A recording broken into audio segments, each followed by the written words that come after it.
എപ്പോഴും ടെൻഷനാണ്. അതേപോലെ ഒരു അലസതയാണ്, വലിയ മൂഢതയാണ്. മകന് എപ്പോഴും അലസതയും ടെൻഷനും ഒരു പക്വത കുറവുമുണ്ട്. അല്ലെങ്കിൽ എനിക്കങ്ങനെയാണ്. എന്താ കാരണമെന്നറിയില്ല. കാരണം ഞാൻ പറഞ്ഞു തരാം. നിങ്ങൾ ഈ കാര്യം ചെയ്യാറുണ്ടോ എന്നൊന്ന് ശ്രദ്ധിക്കണം. ഇത് അതിനുള്ളൊരു കാരണമാണ്. അസ്സലാമു അലൈക്കും വറഹ്മത്തുള്ളാഹി വബറകാതുഹു. ഞാൻ പറയുന്ന കാര്യം ശ്രദ്ധയോടെ കേൾക്കണം. നമ്മുടെ വീഡിയോ കാണാൻ വലിയ ഭംഗിയൊന്നുമില്ലെങ്കിലും അമൂല്യമായ അറിവായിരിക്കും. വളരെ ചെറിയ വീഡിയോ ആയിരിക്കും. ഉപകാരപ്പെടുമെന്നുള്ളത് ഉറപ്പാണ്.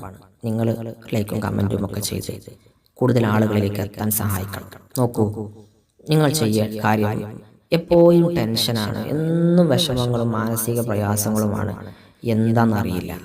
അല്ലെങ്കിൽ ചിലർ പറയും മകന് എപ്പോഴും അലസതയാണ്, മടിയനാണ്, ഒരു മൂഢതയാണ് അവന്, അല്ലെങ്കിൽ എനിക്കങ്ങനെയാണ് എന്ന് പറയുന്നവരില്ലേ.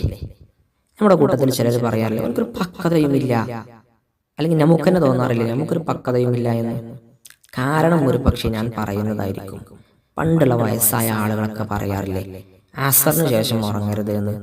അസറിന് ശേഷം ഉറങ്ങുന്നത് കണ്ടാൽ വയസ്സായ ആളുകൾ നന്നായി ചീത്ത പറയാറുണ്ടായിരുന്നല്ലോ. അതുകൊണ്ട് അസറിന് ശേഷം ഉറങ്ങുന്ന ആളുകൾക്ക്, എല്ലാ ദിവസവും ഉറങ്ങുന്നവരെ കുറിച്ചാണ് പറയുന്നത്, എപ്പോഴെങ്കിലും ഒരു ദിവസം ഉറങ്ങുന്നവരെ കുറിച്ചല്ല. അങ്ങനെ ഉറങ്ങിയാൽ ഈ 3 കാര്യങ്ങളും നിങ്ങളെ തേടിയെത്തും.